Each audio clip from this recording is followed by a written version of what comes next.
snap it in. Let's give it a boom. So this is gonna be your camera, Casey, your camera. This is our wife. Okay. All right, and then let's just let it roll. What's up, everybody? It's the Most Deaf Podcast, episode 5. Once again, they never said we could do it. They never said we'd make it this far. But guess what? We have our first guest host today, the lovely Mike Wexler. I thought I was waiting on a cue. The way that you made it, I was like, but hello, yes, my name is Mike Wexler. I'm very honored to be on here with Casey and the great people over at the production. So yeah, thank you for having me. Yeah. I had to call in a ringer because it's like, you know, I can try to do this. I'm hitting the ground running. Wait. Can we redo that? Yeah. And then have Mike technically announce. All right. Yeah. Okay. Yeah. Yeah. So Desert Empire. Wait, you might have to say the name. It can be a tongue twister. So Desert Empire Filmmaker Foundation. Desert Empire Filmmaker Foundation. Or you can say the Most Deaf Podcast. The Most Deaf. I'm just gonna say Most Deaf. Yeah. It's a tongue twister. Yeah. All right, I got you. Holy shit. That's how I feel right now. Sorry, I'm not putting you on the spot. You're good. All right, go. Improv. All right, we'll start it again. You know? All right, that's all B-roll. That's all so we can stitch in. All right, you want him to do the announcing? If you want to start, and then you do your best impression of announcer too. There you go. Bring out Jackie Goldman, your character. All right, go ahead. Well, folks, it's a sunny Sunday in Cincinnati, and now we've got the Reds coming up to the plate. We've got the legend, Johnny Hustle, Mr. Pete Rose. That's pretty good. Yeah. No, I got to hand it over to the real announcer now. All right. What do you want me to do? Is there like a certain thing? I mean, I could say like, welcome to the Most Deaf Podcast. Like I could do that, or I could, I don't remember everybody from the 66ers. So I could just say, now batting to the plate, number 7, Johan Macias. Like I could try that. And then like wrestling, the only one I can remember by heart, his name is Jordan Cruz. He's originally from San Diego, and now he lives in the Inland Empire. Oh. So he's from Lafayette, Louisiana. He weighs in at 215 pounds. He's no longer the modern Spartan, but for this occasion, I'm going to say modern Spartan. Yeah. He's the modern Spartan, Jordan Cruz. Like, yeah. So appreciate it. Can you just tell us a little bit about yourself and your connection with San Bernardino? Ooh, that is a really good one to start off with. Well, first and foremost, I was born and raised here all my life. San Bernardino, born and raised from my mom, Jennifer Pedroza, who is now principal at McKinley Elementary in Colton, California. It's just always been a part of my life. My mom, my aunt, my grandfather, grandmother, and my uncles, and everybody has been San Bernardino.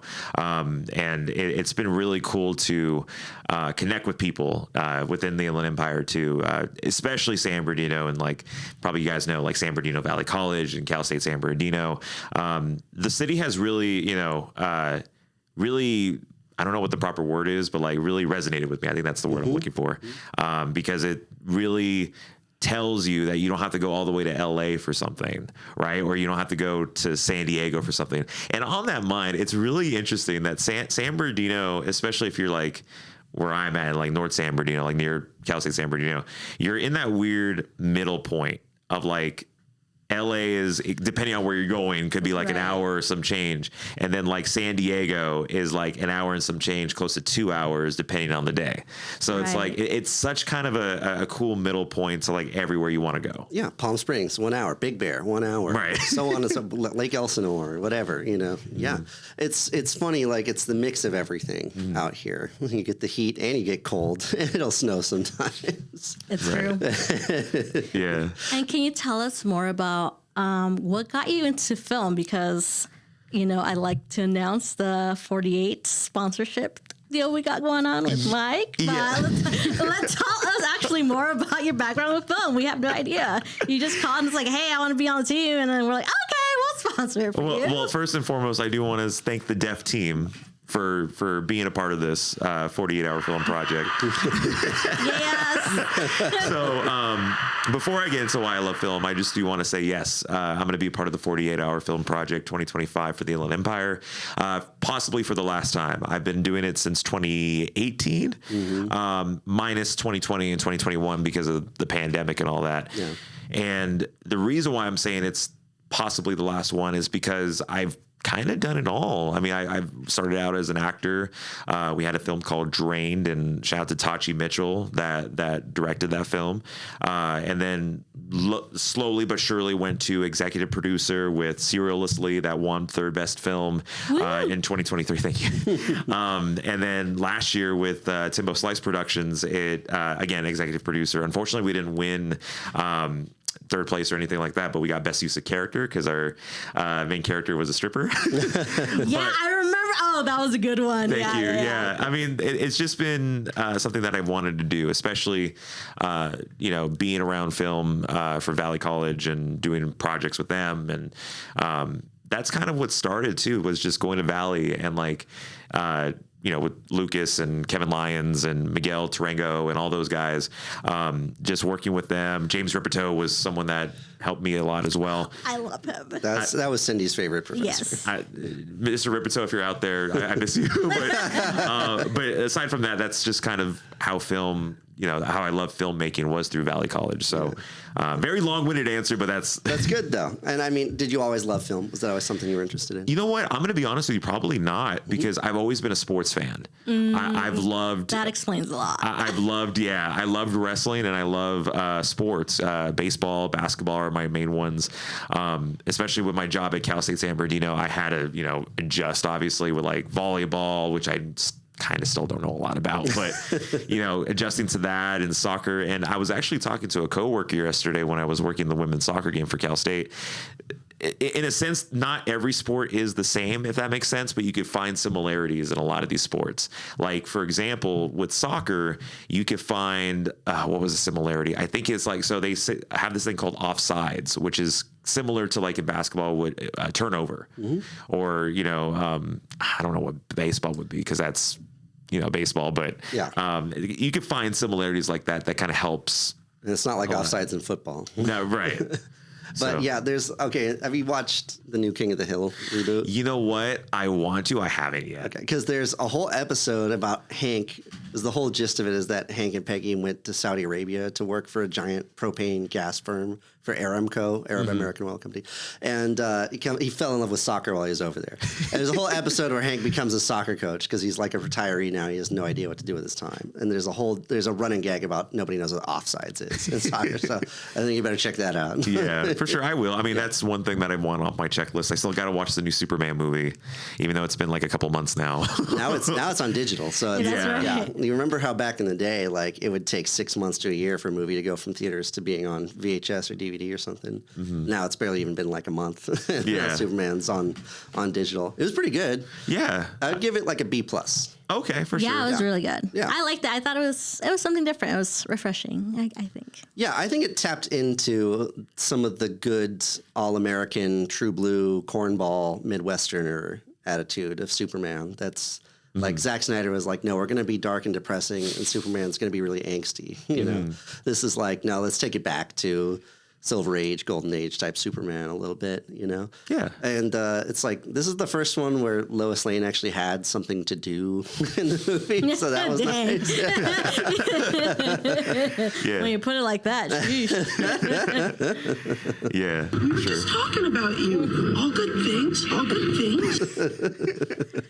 But yeah, so, I mean, let me try to bridge the sports and the film together. Do you have a favorite sports movie? Ooh. Could be documentary. Is it Remember the Titans? Everybody's Remember the Titans. So it's probably an unpopular pick because it's something that I grew up on, but The Sandlot is one of my all-time favorites. Oh, that's a great pick. How is that of course unpopular? that's a popular pick. Because like people will say like Angels in the Outfield, people will say like all these other different ones. Killing me, Smalls. But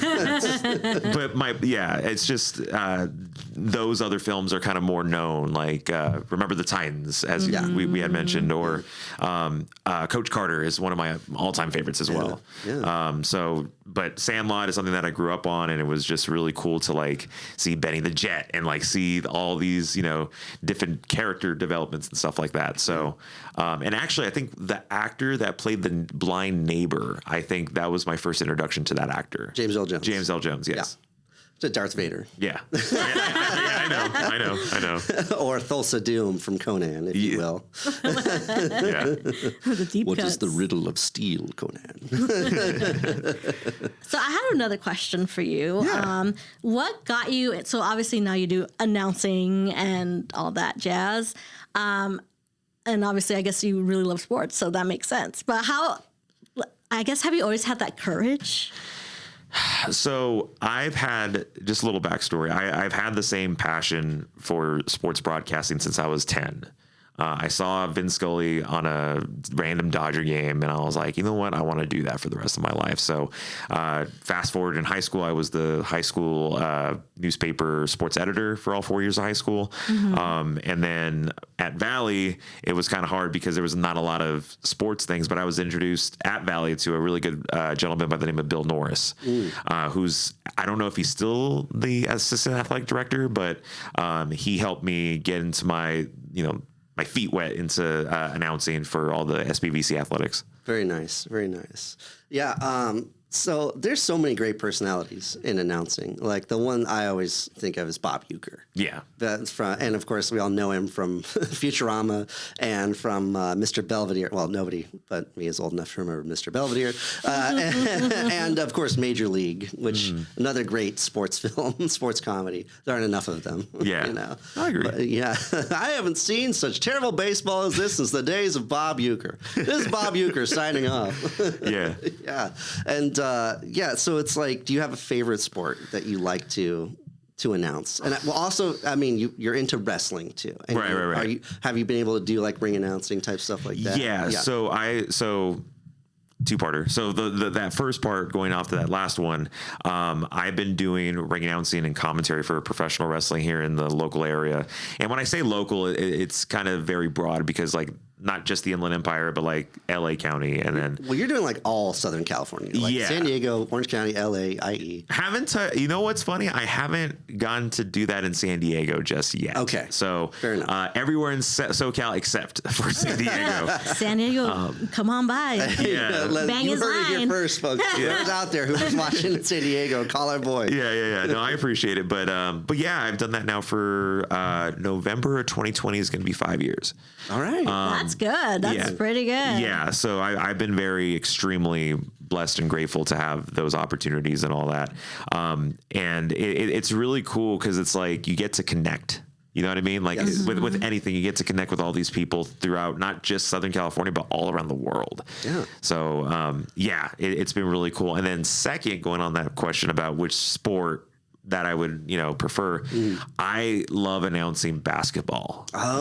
That to me is, baseball I love with a passion, especially, working with the 66ers and all that. It's great. But basketball, I mean, it's, fast pace, big moments, a slam dunk or like a 3-pointer. Slam-a-lama ding-dong. Yeah. So it's funny because I got to try out with the Clippers for their hype team. And then so one of the things that they taught us was that, so we do a chant every time the PA guy, his name is Eric Smith, and he has this famous saying, every single time that someone goes for a layup or goes for a dunk and gets fouled on the way, you go to the free throw line and the bucket counts. So what he says is that now at the line, looking to complete the 3-point play, and the crowd goes saying 3-point play too. So I think that's still one of the coolest things ever. So shout out to Eric Smith. Yeah, I couldn't help but think of NBA Hang Time. So have you ever played that game? No, I haven't. Okay. If you like basketball announcing, that's the game. Like that's Nintendo 64. I'm throwing B-roll into that. You're good. You're good. Well, okay, so like You know, how would you say announcing for pro wrestling is different from a sport kind of thing? Sports entertainment versus, because wrestling is larger than life. Right. Wrestling is theater. Theater. Yeah. It's a novela. Yeah, for sure. That is such a good question because it's like, I believe in the strategy or the motive that every place is different. Yeah. I think, I don't know if it applies. I mean, maybe it does apply to like filming as well, but like every place is different. What I do at Cal State most likely won't work at 66ers. Yeah. What I do at 66ers might not work at Cal State because again, different people in charge, different expectations. And then same thing. When I went into Cal State, I went in with a wrestling mindset, meaning like the wrestling announcer voice and all that, you know, higher, you know, volume and stuff like that. But then I had to adjust because, you know, I was told like, no, you don't do this. You have to say it in this way. You know, and then it's again, very different for different places. You know, again, like I said, Cal State's different than this place, and this place. And then same thing with wrestling. What works in one promotion does not work with another. Yeah. Right. You know what I mean? Like, there's people that can do that for everywhere they go, and I respect the hell out of them for that. But at least for me, I just like to adjust. You know, I like to improv, if you will. Sure, because it's like a whole character for you, and you kind of have to tweak your character or like just make up a new one. So do you ever have to like scout the audience and see how that is? Or I'm guessing like you got to show up before anybody's there. Like, Yeah. So if I'm ring announcing, I definitely have to show up. You know, even if I'm not ring announcing and I'm like working the show in some capacity, I have to show up early. Yeah. It's just common courtesy, right? So you don't get to like take the temperature of the audience necessarily, right? Or do you get a feel from that kind of from the announcer stand? As soon as they walk in, I try to feel the crowd. Vibe. Yeah, feel the vibe for sure. It's just again, everything is in a sense improv. You got to just roll with the punches no matter where you are. So that's how I kind of felt it. There's other people in the industry that's in other places that think differently. Because again, it's all what works in San Bernardino might not work in Chatsworth. What works in Chatsworth might not work in San Diego. Like there's so much different aspects to it. So if I can't give you a clear answer, I'm sorry. But I mean, that's just how it is. Yeah. It's the funny thing is wrestling is so global. It is something that everybody from because I'm sure you've seen like, there's like the soft dirt wrestling in like Nigeria. And there's like New Japan Pro Wrestling. Like Japan is like where people go to develop themselves as in-ring personalities and stuff like that and hone their skills. Or Europe, and it's everywhere. Right. You know, so it's funny that it is just such it translates so well. But you do have to have a different voice for different crowds everywhere you go. There's different tastes. Yeah, it's again, you have to just feel the place. You have to feel the moment. It's just again, I have to say it. It's just you have to adjust basically where you are because it's a very announcing. I would say is one of those jobs where like you don't know what not to do until you do it, kind of thing. Like you could have like. You don't have a director near you. You don't have, you have like the people in charge, which, again, you don't know what to do, not to do till you do it.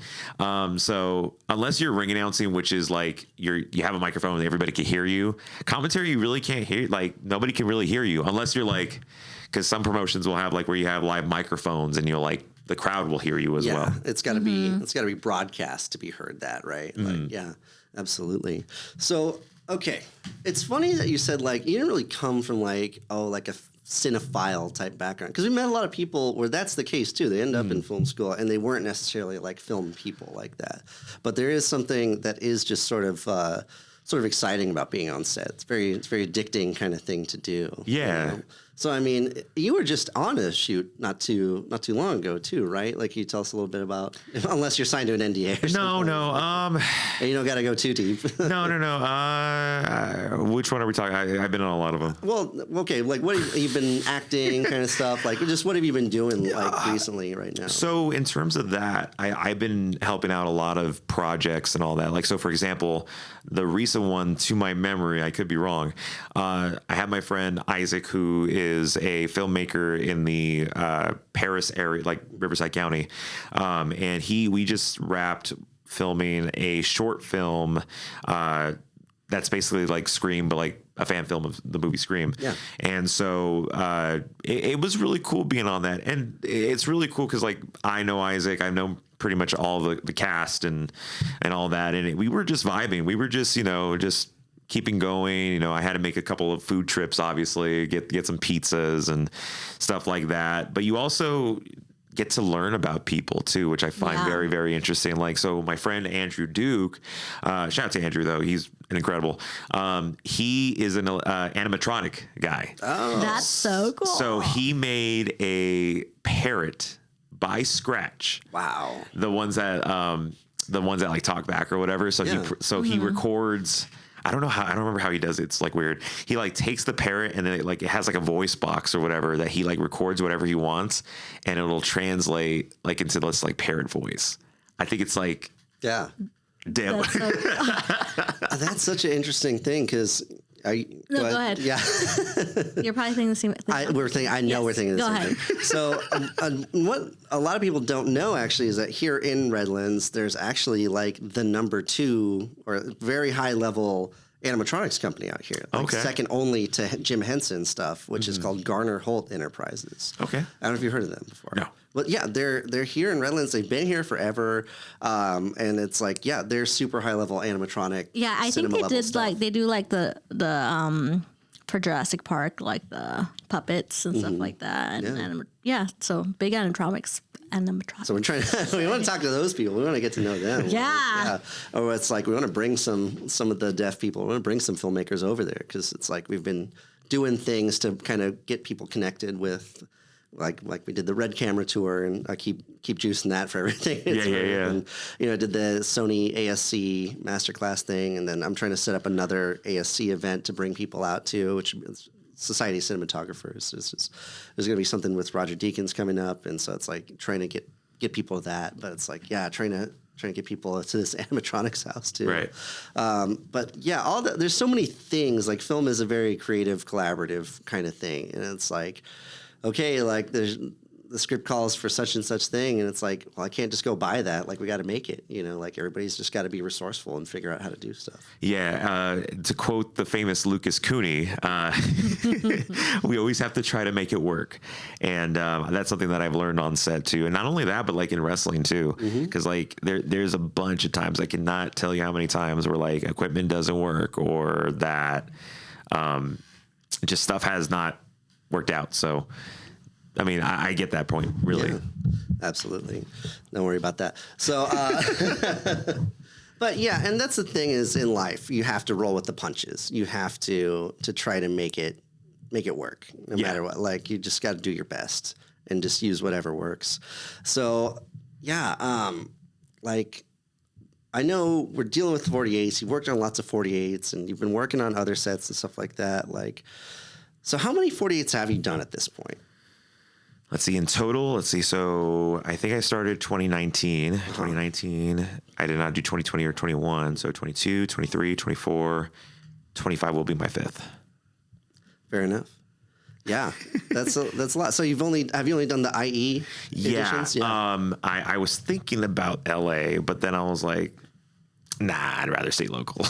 Well, I just always think it's like LA, we're going to get our ass kicked. Just because, I mean, they have so many people with like the actual resorces or big studio. Like, I mean, they got the money and resources. Well, it's like, I'm trying to think of how many we've done at this point because this will be our 4th for the IE 48, I think, right? 3rd or 4th? Possibly. Because we did Blood Ties, La Skelta.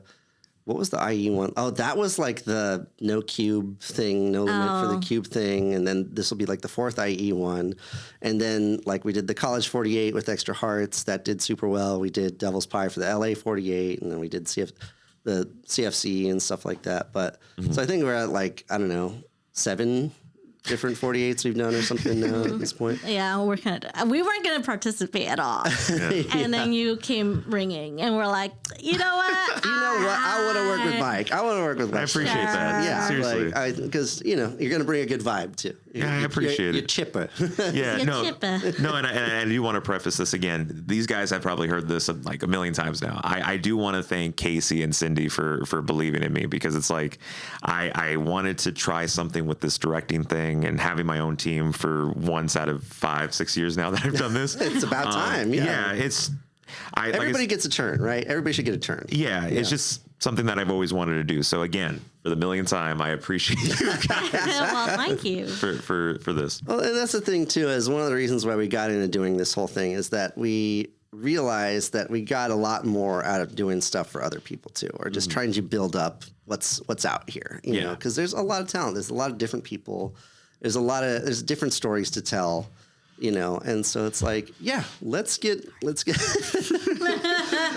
because so we were just like, you know, we've done this enough. We've been to Filmapalooza, and we're kind of just like, all right, I think we've done what we can do with this. And then it's like, all right, one last ride. Son of a bitch, I'm in. You know? Yeah.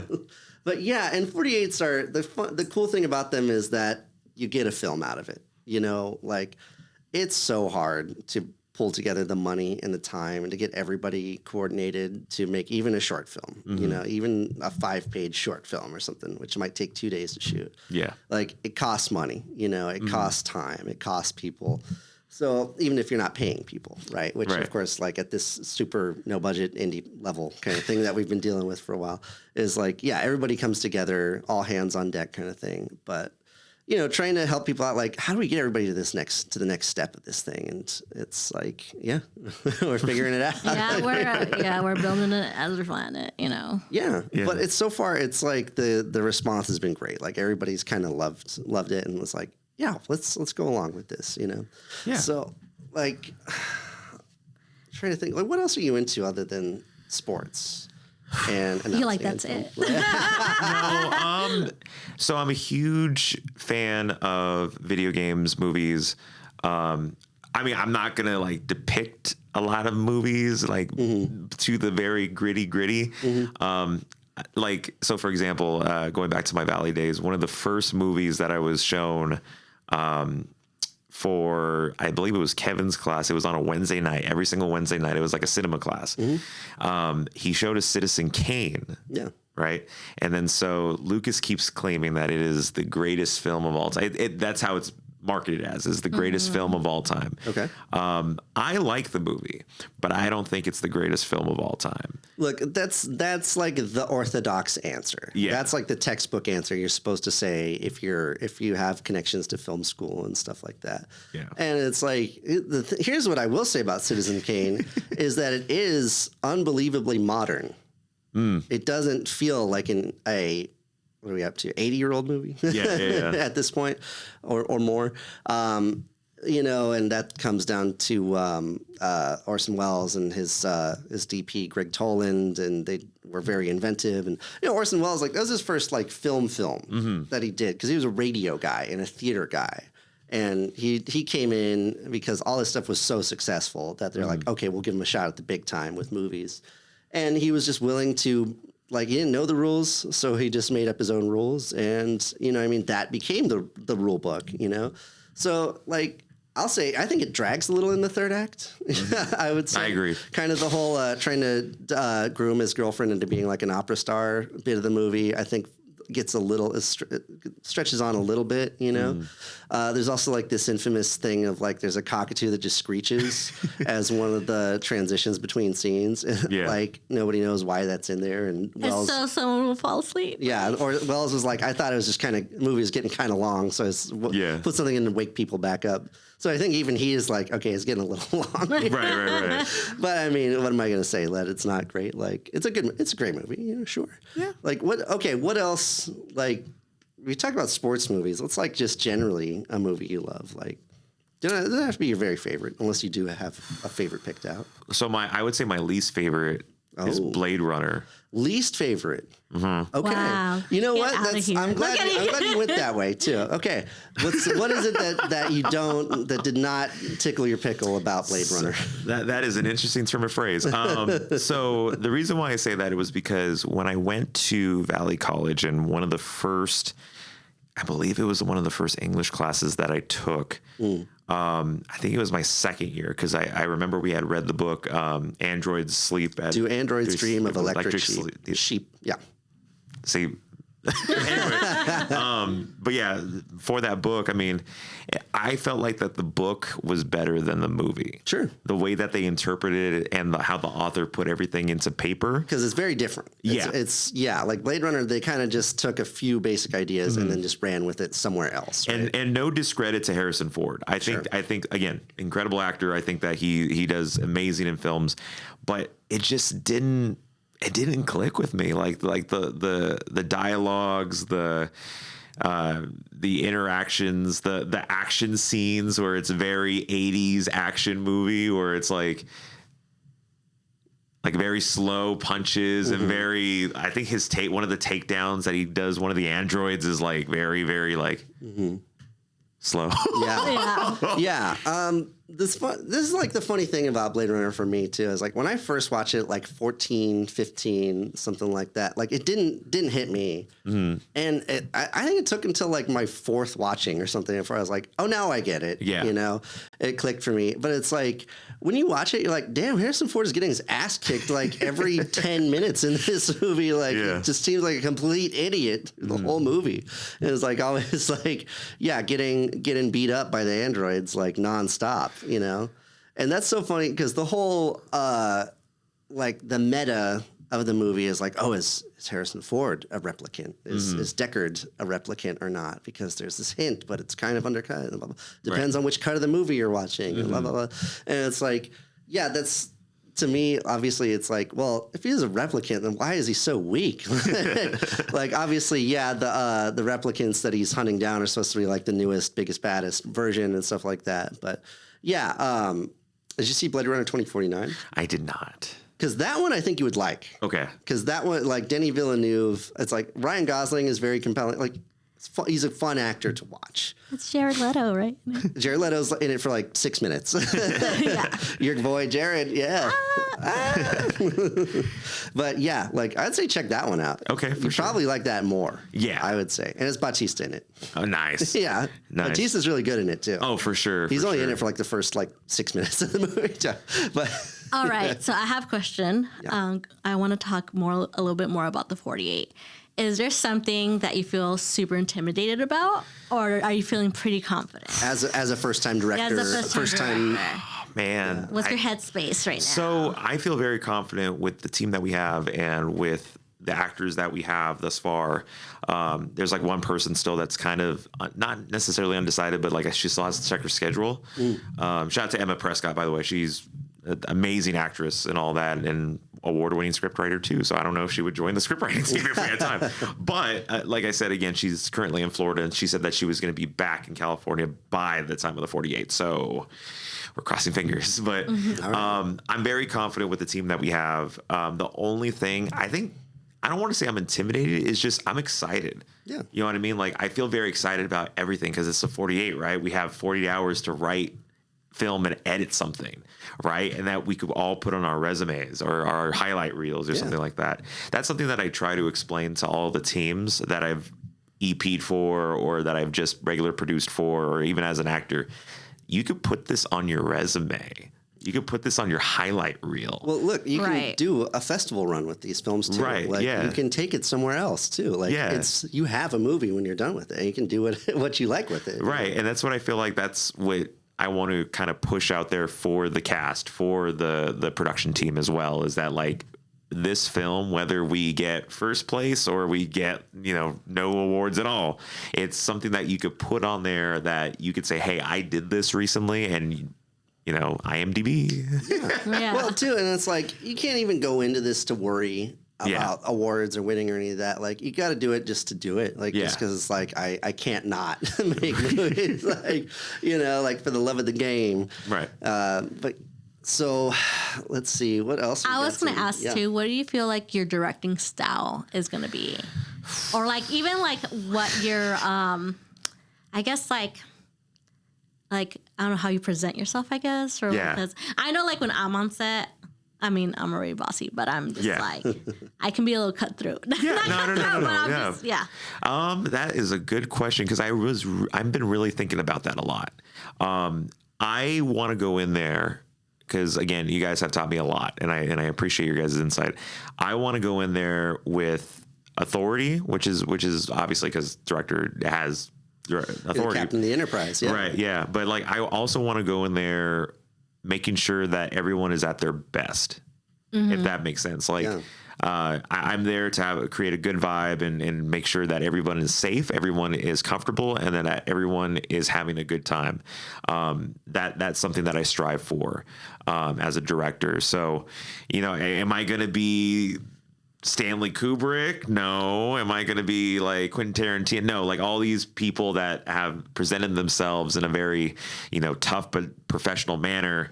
I strive to be that, but I just want to be me. I want to be Mike Wexler that just creates positivity around him and just creates that good vibe, but also in that same breath to know that we only got 48 hours to do this. So we got to make it work. Quote Lucas. Yeah. And that's the best way to go about it is like to do it. Just be yourself, right? Like to bring what you bring to it and to know that, okay, I have a thing that I can bring to the table and it's going to work and it's going to be good because it's my thing. Put my stamp on it. Yeah. So that's great. Like for me, whenever I've been able to direct, my preoccupation has always been with trying to keep morale high, like try to keep spirits high, try to keep everybody feeling good, especially it's like you wrap for the day. I always like to have like a little powwow, talk to everybody like you guys all kicked ass today. Thank you so much. Stuff like that. That's why I always liked making sure I spent a little extra on craft services. Like I want people to be fed well and to be like, oh man, this is a nice set to be on. Right. Yeah. Yeah. What about you, Cindy? What about me? As a director. As a director? Yeah. Well, I don't know. Okay. That's a straight.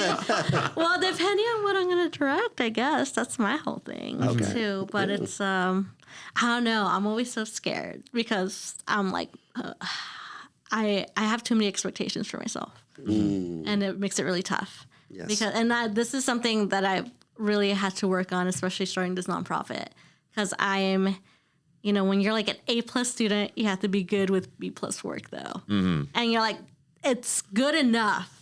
But I mean, that's always like, because I guess we're always our worst critics, right? Everybody. So it's just like, I don't know. To me, I'm just like, oh my gosh, like, I don't, and I'm so used to producing too. So I'm used to kind of having kind of being everywhere and putting out fires. Yeah. So sometimes I can't even be on set for whatever because I have to I don't know, call someone for this random costume. I don't know, something crazy. You know what I mean? Too, as a producer, it's like it's not all eyes on you. Right. Like you get to kind of slip around and move between things, and you may not have to be on set every second. Yeah. So. But yeah, director, it's like all eyes on you. Like, what are we doing next, boss? Yeah. For sure. And I think it's one of those things you have to trust your team. And for me, not that I don't trust people, but as a producer, you kind of get to know if you're not. You have to always verify that everything gets done. You know what I mean? Because when you're a producer, everything's your fault. Yeah. Even if it's not your fault, it's your fault. Yeah. You know what I mean? So it's for me, it's if someone tells me oh, I'll take care of that. It's what do you mean? Yeah. That's, are you sure you did that right? Double check. So I'm just I'm trying to let that go and just let people surround me and who want to be there, and who actually want to, because there's so many people who are extremely capable, obviously, but I just got to let it go. Yeah.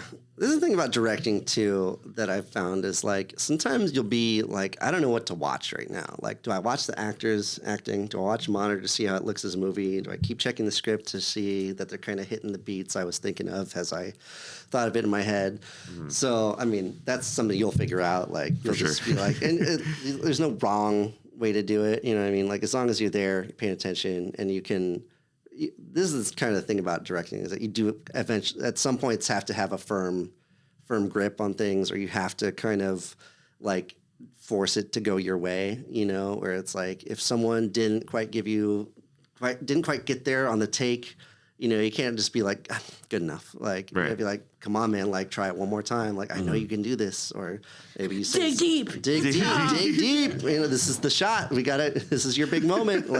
Gotta rise to the occasion, Yeah, for sure. Or however you choose to handle it, which would be the right way to do it. So yeah, that's the thing about directing is too, it's in between takes, people are just gonna be coming up to you and be like, "You want red flowers or yellow flowers?" And you're gonna be like, "Red." Like, just, you have to just make choices, like snap decisions. Yeah, Yeah, everything. for sure. Like you can't be hanging on every little single thing. Yeah. So you just gotta power through. I always think of this episode of Star Trek: The Next Generation, which I don't know if you ever watched Star Trek. No, I have not. But there's an episode where Picard gets beamed down to a planet with Dr. Crusher, and it's like they get separated and they're lost, and then he's just like, "Okay, we're gonna go this way." She's like, "You don't know where we're going. Like, you know, what are you talking about? We're lost. Like, we're in like an ion storm. We can't talk to the Enterprise." He's like, "Beverly, I'm the captain. I have to do. Act like I know." You have to have the confidence. You know, even if you're bullshitting, like you just have to, like, you can't let them see you sweat. You know what I mean? It's like you just go in and be like, okay, yes, this is how it's gonna happen, right? So For sure. Oh, anyway, so I just wanted. I know we're like 41 minutes in. Okay. So we're gonna wrap it up. But We got stuff to cut out too. So but I was gonna say, if we're really excited to be part of this 48. Thank you. Yeah. Yeah, and also that we are reaching out to the community to see if we can partner up with any local restaurants to help out with food and craft services, and just trying to lean into the community as well. And if anybody wants to donate anything to our nonprofit, which is Desert Empire Filmmaker Foundation, we will leave the link down in the bio. Anything else, that case? no, that was great, and thank you for making this an easy podcast. But Casey will keep yapping. Yeah. And I know you got to go somewhere, so I'm an AD. Like, No, you're good. You're good. All right. Well, that's it, everybody. All right. We'll see y'all next week. Check in, follow us, donate, do all that stuff, subscribe. All right. Cut.